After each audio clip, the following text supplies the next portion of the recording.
Happy new month and thank you for joining me, Glenn Rashipura, on NMH at 1, where we highlight the news making waves in Namibia and beyond, ranging from current affairs, community stories, sports and economic news.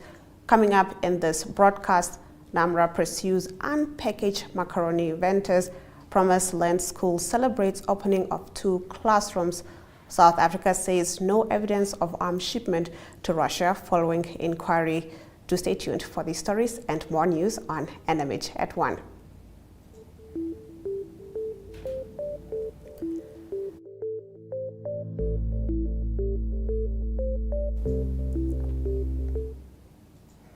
Getting into our midday news update, South African President Cyril Ramaphosa says an independent inquiry has found no evidence for claims that his country supplied weapons to Russia. The United States ambassador to South Africa, Ruben Brigetti, had claimed the Russian ship Lady R was loaded with arms and ammunition at a naval base near Cape Town last December. The inquiry found that the Russian cargo ship instead delivered armaments that had been ordered for the South African National Defence Force in 2018. Ramaphosa said there was no evidence that any arms had been exported based on interviews with 50 people and a review of more than 100 documents. Visual News highlights local stories from across Namibia. We get into this right after the break. Stay with NMH at 1.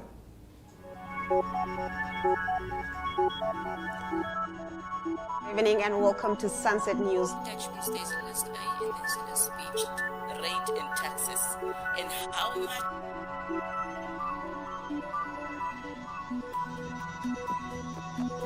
After the break, we take a look at the sports. We bring you economic indicators, tomorrow's weather and sports. I am NamRA.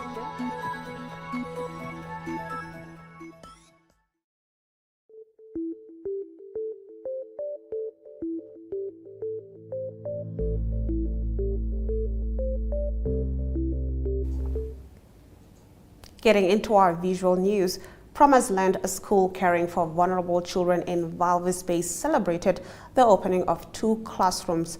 This video is a courtesy of Frida Muloto.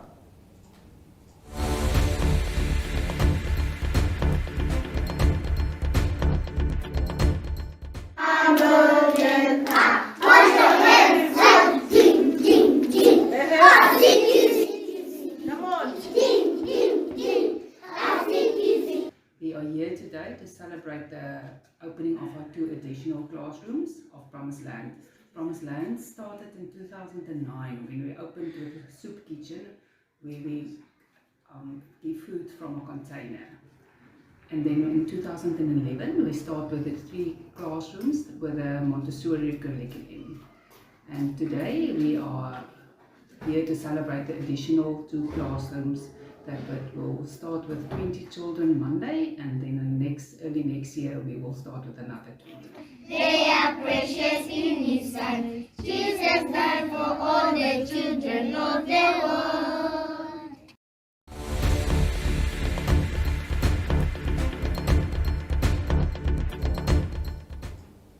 Oshakati Town Council Mayor Leonard Hango on Friday announced the town's new company logo and rebranding image. Hango said their new logo captures the essence of the town's vibrant energy, its unity in diversity, and its forward-looking ambition. The colors, shapes, and elements of the logo, as mentioned, symbolize the various facets that make up their community, Tuyemo Haidula reports.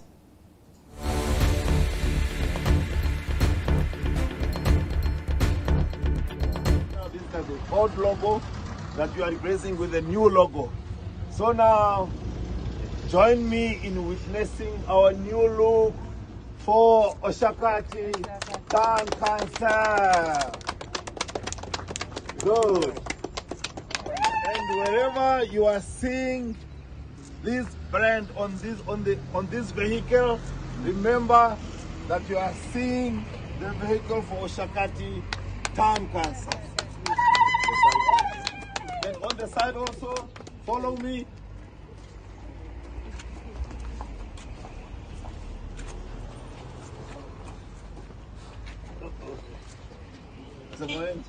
Okay, Oshakati Local Authority.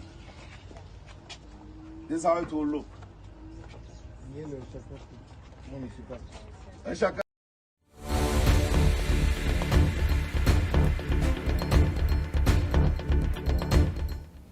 that, we wrap up our visual news segment. Moving on, the Namibia Revenue Agency said it will not allow the entry of unlabeled macaroni into the country, says Regional Manager.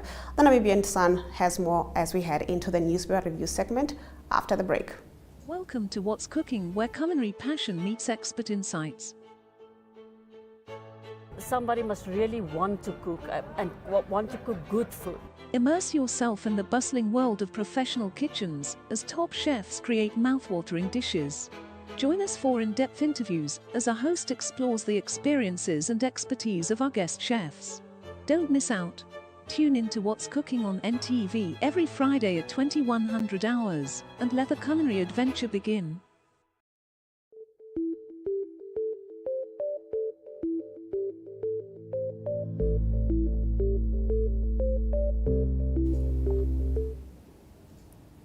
Let's take a look at our daily newspapers, starting off with the Namibian Sun's front page that reports that the Namibia Revenue Agency said it will not allow the entry of unlabeled macaroni into the country because these products could contain ingredients harmful to consumers.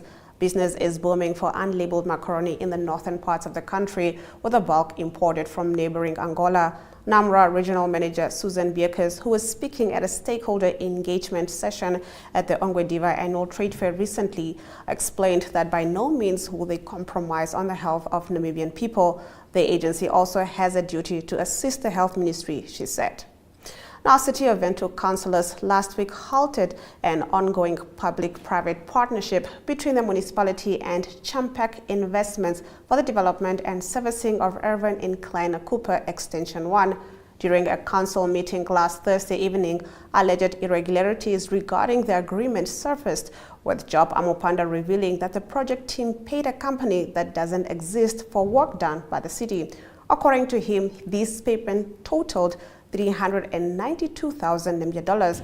Amupanda, the leader of the affirmative repositioning movement, said, according to initial documents, the city guaranteed the project if anything went wrong.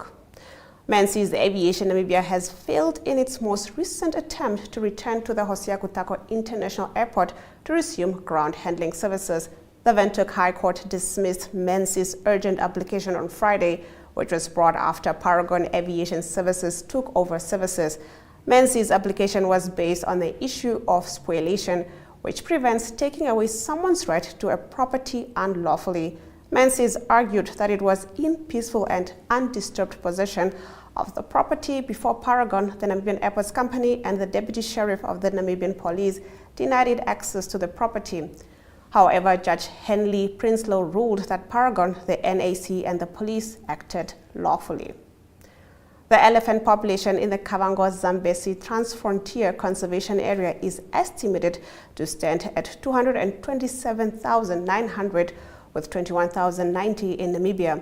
This is according to the long-awaited Trans-Boundary Aerial Survey of the Kasa elephants, which was launched last week in Livingstone, Zambia. Now, Kasa covers 5 countries: Namibia, Botswana, Angola, Zambia, and Zimbabwe. The 300-page report showed that there are 131,909 elephants in Botswana, 65,025 in Zimbabwe, 5,983 in Angola, and 3,840 in Zambia.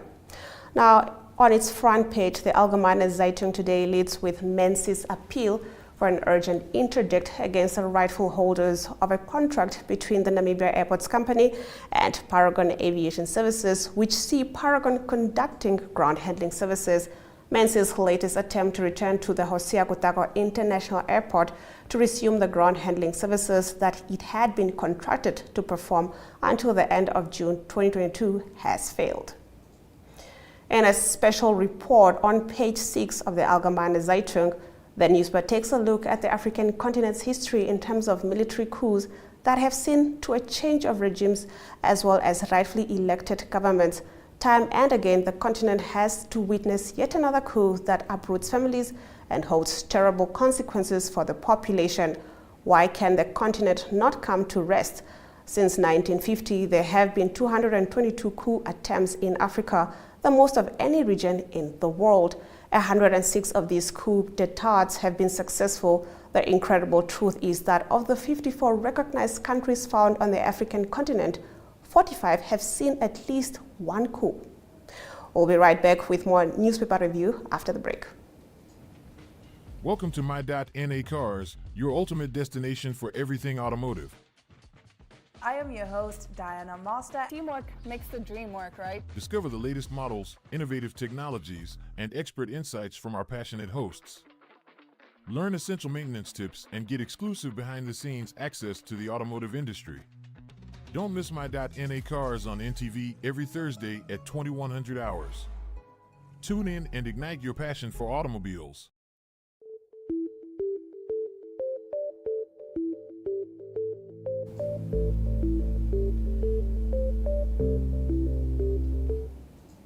Still with our daily newspapers, starting off with the Namibian's front page, that reports that the constituency councillors in Omusade region say that they are forced to use part of their salaries to feed their communities as they have not received drought relief food in a while. One of them, Johannes Iyambo, a constituency councillor for the Ontanamanzi constituency in the Omusade region, says that hungry residents show up at his office looking for food on a daily basis. Now, on the Namibian's page 3, a close relative of the late daughter of Labour Minister Utoni Nuyoma, who died in a suspected suicide on Friday, revealed that she appeared to be doing well as she was open about her depression. Nita Nuyoma's body was discovered in a riverbed in Simbabasia, Windhoek, during the morning hours, according to police spokesperson Kauna Shikwambi. Now, moving on to New Era's front page, with about $12 million already spent by the National Assembly's Parliamentary Committee on Travelling, only a paltry $3 million remains for the current financial year. There are 7 months to go before the next financial year. Now, staff at the National Assembly say this paper is reliably informed and are under pressure to approve 2 trips that will cost $1.7 million this month. Works and Transport Minister John Mutora has said the erection of the Trans-Kalahari Corridor Secretariat offices in Windhoek aims to facilitate trade and propel the development agendas of Namibia, Botswana and South Africa. Mutora stated that the transport corridor is extremely significant for the growth of the region, particularly when it comes to the movement and goods and people. The Trans-Kalahari Corridor is a tripartite trans-boundary corridor management institution established with a political and economic vision to pursue or contribute towards deeper regional integration programs of SADC, SACU, and indeed NEPAD. Now, according to MarketWatch, households were the main drivers of $119.2 billion credit extended to the private sector in July, accounting for $66 billion, according to data provided by the Bank of Namibia. Businesses accounted for $45.5 billion, while foreigners accounted for $7.6 billion. Similarly, total private sector credit in June stood at $119.2 billion, with households accounting for $65.8 billion, businesses and non-residents. Now, moving on, Vivo Energy Namibia this weekend announced another acquisition to its business empire. We get into this with economic news right after this break. We are so excited to be kickstarting your morning with the entertainment. Everything was happening during this past weekend. Yes. Exciting news. Wow, no, she was killing it already. In my opinion, I don't see anything wrong with him serving the full term. As well as keeping you informed on the issues that you need to know happening in and around our country.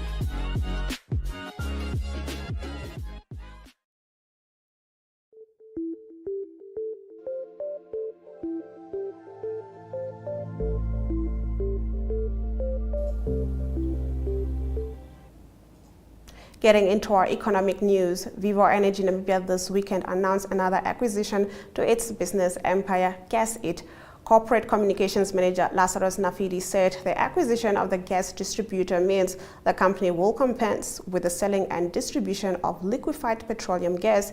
In a press release, Nafidi said since 2012, Gas It has developed its LPG business in Namibia's evolving energy market. with a clear vision and focus on delivering a high-quality service and product to its customers. This acquisition and continued investment into the country positions Vivo Energy Namibia as the first oil marketer to operate its own brand of LPG in the Namibian energy space, he said.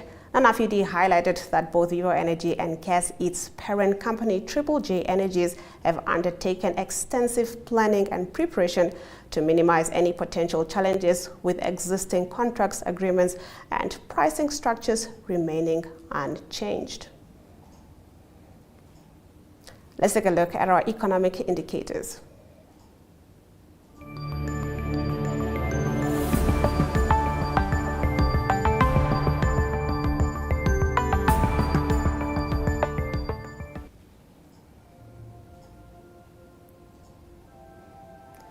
The Namibian dollar trades against the British pound at 23.81, against the euro at 20.39, against the US dollar at 18.90. 2 Namibian dollars and 60 cents gets you 1 Chinese yuan.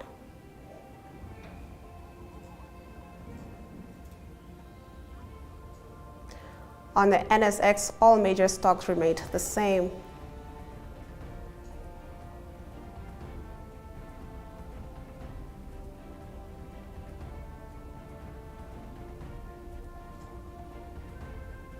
Overall index closed at 0.02%, while local index closed at 676.98. On the commodities market, platinum and Brent crude oil went down while gold and copper went up. Brent crude oil trading at 0.01%, going for $89.20 per barrel. Zimbabwean President Emmerson Mnangagwa is set to be inaugurated today. We return with this news from Africa after this. Stock up and save with the best deals at WB. Get 1 liter Vita Creamy for $11.99. 2 liter Nam Milk Omaere for $44.99. 200 gram top class spice mix for $11.99. 10 kg Hotchfeld maize for $84.99, plus 2 kg surf washing powder for just $52.99. See more WB specials online at www.vurmanbrock.com. We care.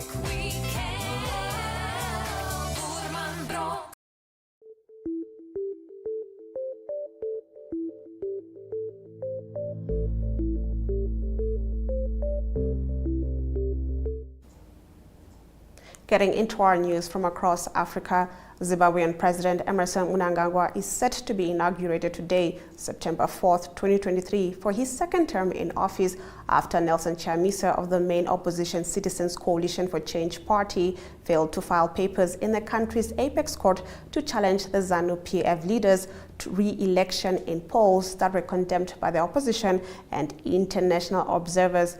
Daily Maverick reports that the Zimbabwe Electoral Commission declared that Mnangagwa won the presidential vote on August 23 with 52.6%, while Chamisa got 44% of the total vote cast. Now the remainder was split between other smaller parties. CCC spokesperson Promise Mukanwazi said the party would not go to court in its quest to set aside Mnangagwa's controversial win, arguing that Zimbabwe's courts were captured by Mnangagwa and ZANU-PF.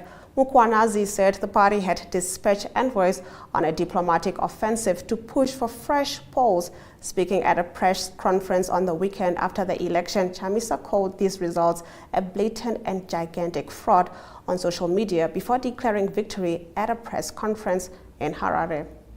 Now moving on, the head of the military junta in Gabon, Jean-Brice Oligui Nguema, is due to be sworn into office as the interim president of the country. The army toppled President Ali Bongo on Wednesday shortly after he was declared winner of a disputed election. Supporters of the military leadership in Gabon are expected to attend the inauguration of the Jean Nguema.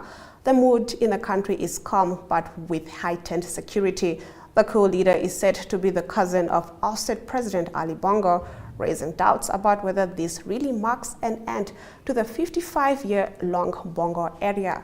Now, Jean Nguema has said he won't rush to return the country to civilian rule to avoid past mistakes. The opposition has warned that the military shows no sign of handing back power. Gabon is the 6th francophone country to fall under military rule in the last 3 years as former colonial power France struggles to maintain its influence on the continent.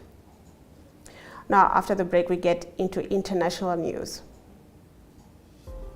Neopaints has established a 67-year Namibian legacy, creating personalized paint solutions that blend quality and innovation for the Namibian people. We pride ourselves in being a 100% Namibian-owned company, investing in our country and our people by employing and empowering true Namibians. With every brushstroke, Neopaints commits to our quality guarantee and always delivering a coat of excellence. At Neopaints, we always stay true to our country. We are as Namibian as you.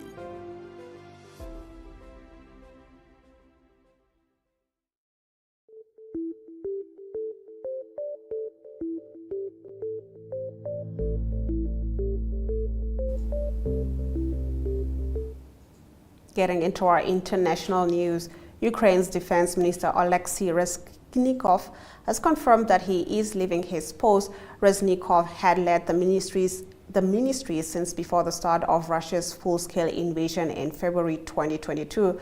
President Volodymyr Zelensky announced Reznikov's dismissal on Sunday, saying it was time for new approaches in the defense ministry. Now, Rustem Umerov, who runs Ukraine's state property fund, has been nominated as Reznikov's successor. In a post on X, formerly known as Twitter, Reznikov confirmed that he had submitted his resignation letter to the country's parliament. Ukrainian media has speculated that he will become Kyiv's new ambassador in London, where he has developed good relations with senior politicians. Now, last week, Reznikov told reporters he was exploring other positions with the Ukrainian president. According to local media, the former defense minister said that if Zelensky offered the opportunity for him to work on another project, he would probably agree. Ukrainian defense advisor Yuri Sak told the BBC that Reznikov spearheaded the transformation of the ministry, laying the groundwork for future NATO membership. After the break, we get into your local sports news.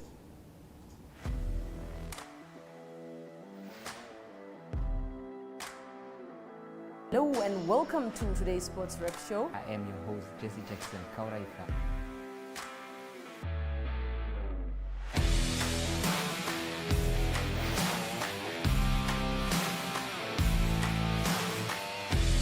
In replay, Namibia, who had won the toss for the first time on this tour. Good day everyone, time for international sports news, starting off with tennis news, both on the WTA for women's and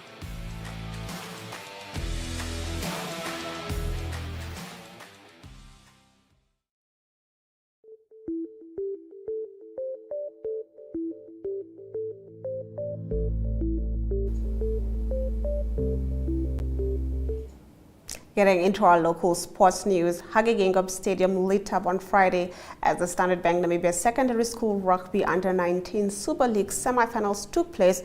Samsung Windhoek High School faced a tough challenge as they took on the rival who eliminated them in the 2022 semi-final, Autohaus Windhoek Afrikaans Private School. When these teams met earlier in August at Wegkop, WHS convincingly won the game 49-23.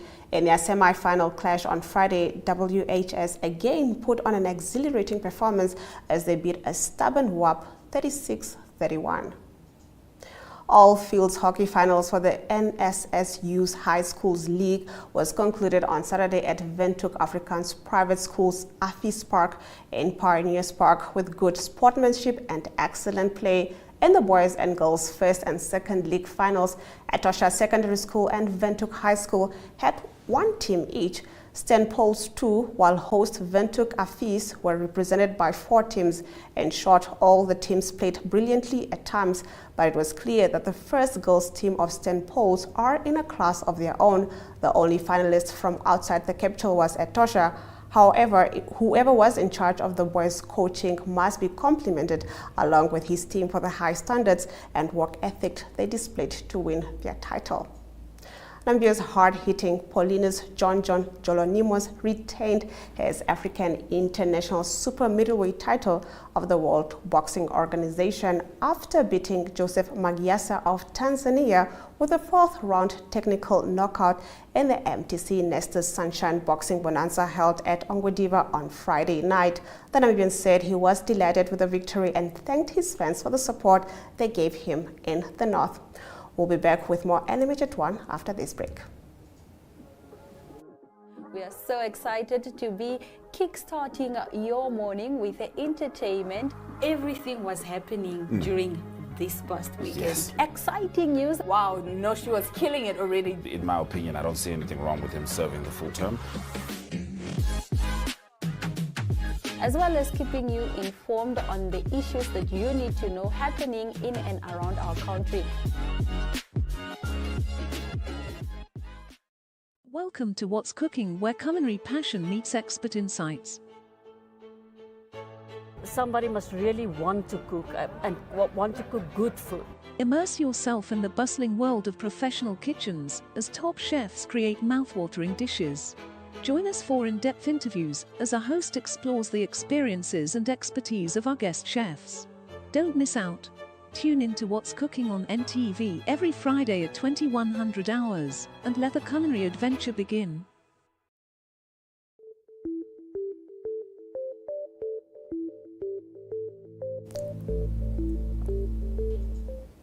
You're watching NMH at 1, and if you have just joined us, here are the news highlights from today's broadcast. Zimbabwean President Emmerson Mnangagwa is set to be inaugurated today for his second term in office after Nelson Chamisa of the main opposition Citizens Coalition for Change party failed to file papers in the country's apex court to challenge the ZANU-PF leader's re-election in polls that were condemned by the opposition and international observers. Ukraine's Defense Minister Oleksiy Reznikov has confirmed that he is leaving his post. Mr. Reznikov had led the ministry since before the start of Russia's full-scale invasion in February 2022. Hage Geingob Stadium lit up on Friday as the Standard Bank Namibia Secondary School Rugby Under-19 Super League semi-finals took place. Those have been your highlights. Remember to tune in every weekday at 1 p.m. to spend your lunch hour with NMH at 1, catching up on the latest news in Namibia and beyond. From me, Glenora Shipura, until next time.